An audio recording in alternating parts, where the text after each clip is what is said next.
दोस्तों, अमेरिका की death valley में अपने आप चलने वाले पत्थरों से लेकर थाईलैंड की मेकोंग रिवर से निकलने वाले आग के गोलों तक क्या है इनके पीछे असल कहानी, जिसको जानने के लिए साइंटिस्ट्स और एक्सपर्ट्स ने अपनी नींदें भी उड़ा डाली।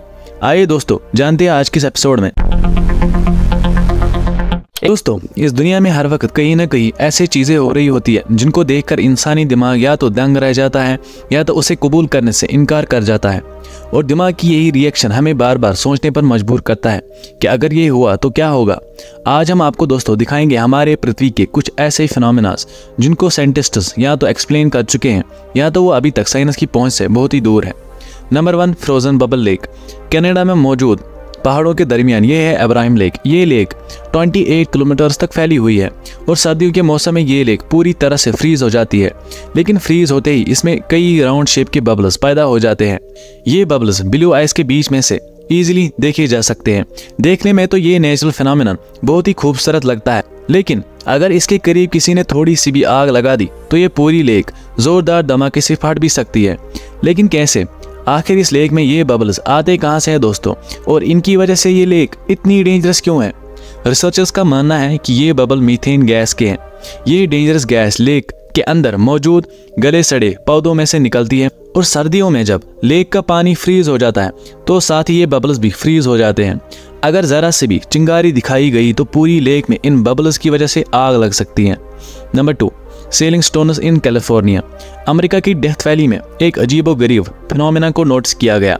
ये ऑब्जर्व किया गया कि इस वैली के बॉटम पर जो पत्थर पड़े हुए हैं इनका एक ट्रेल बना हुआ है। ऐसा लगता है जैसे इन पत्थरों को घसीटकर एक जगह से दूसरी जगह लाया गया है। लोगों को हैरानी तब हुई जब उन्होंने ऐसे ही कई सारे पत्थर देखे जिनका वजन 300 केजी से भी ज्यादा था। मतलब जिन पत्थरों को कोई इंसान तक हिला नहीं सकता उनको भी घसीटा गया था, मानो ये पत्थर खुद चल रहे हों।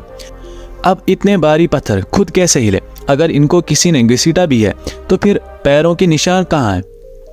अब कई सारी फेक थ्योरीज के बाद फाइनली 2001 में यूनिवर्सिटी ऑफ कैलिफोर्निया से ताल्लुक रखने वाले रिचर्ड नॉरिस ने डेथ वैली में भारी पत्थर रखे और हाई रेजोल्यूशन कैमरा के जरिए इनको रिमोट लोकेशन से ही नोटिस करने लगे।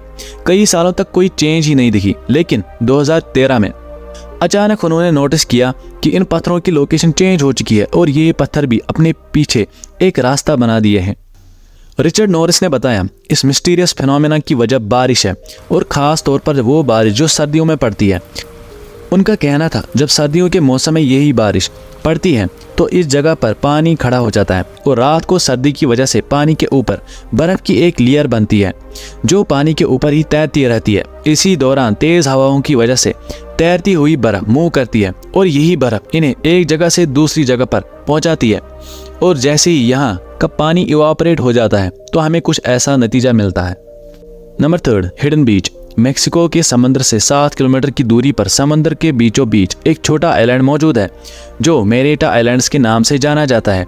लेकिन इससे भी ज़्यादा ये यहाँ के हिडन बीच की वजह से फेमस है, जहाँ नॉर्मल बीचेस पर दूर दूर तक सिर्फ पानी ही नज़र आता है। वही इस हिडन बीच पर ऐसा कुछ नहीं है, क्योंकि ये बीच ज़मीन के अंदर एक सुराख में बना हुआ है जो चारों तरफ आइलैंड की ग्रीनरी में गिरा हुआ है। नॉर्मल बीचेस की तरह इस बीच में पानी की वेव्स भी बनती है और यहाँ बीच सैंड भी मौजूद है। लेकिन सवाल उठता है आखिर इस मिस्टीरियस आइलैंड पे ये बीच बना कैसे? दोस्तों, बात क्या है, 1900s में मैक्सिकन आर्मी बम ब्लास्ट की टेस्टिंग इन लोनली आइलैंड पे करते थे। अब यहाँ भी एक टेस्टिंग की गई है जिसकी वजह से ये सुराख देखने को मिलता है और यही सुराख अंदर से ही समुद्र के साथ मिला हुआ है और इसमें पानी भी भर गया है। नंबर 4, नागा फायरबॉल्स। थाईलैंड से गुजरने वाली मेकोंग रिवर दुनिया की 12वीं लंबी लेक है जो 4900 किलोमीटर में फैली हुई है, जो China, Myanmar, Laos, Thailand, Vietnam तक फैली हुई है। लेकिन रिवर का वो हिस्सा जो थाईलैंड के डिस्ट्रिक्ट फोन फिसाई से गुजरता है उसमें हर साल कुछ ऐसा नज़ारा होता है जिस पर यकीन करना मुश्किल हो जाता है। रिवर के अंदर से आग के बने ये गोले तेज़ी से हवा में देखे जाते हैं जिनको थाईलैंड में नागा फायरबॉल्स भी कहा जाता है। ये रिवर से निकलकर तेजी से ऊपर आसमान की तरफ जाते हैं और चंद सेकंड्स में ही आंखों से गायब हो जाते हैं। ये फायरबॉल्स अक्टूबर की एंड में एक बुद्धिस्ट सेलिब्रेशन की रात को ही देखे जाते हैं। यहाँ लोगों का मानना है कि इस रिवर में एक बहुत बड़ा मॉन्स्टर है जो अपने मुंह से इस सेलिब्रेशन वाले दिन आग के गोले बरसा सकता है। लेकिन हमेशा की तरह साइंटिस्ट्स इस बात से एग्री नहीं थे, क्योंकि ये फायरबॉल्स हर साल देखे जाते हैं। इसी वजह से कई साइंसदानों ने फैसला किया इन फायरबॉल्स के पीछे छुपे राज का पर्दा फाश करने के लिए मैदान में उतरे।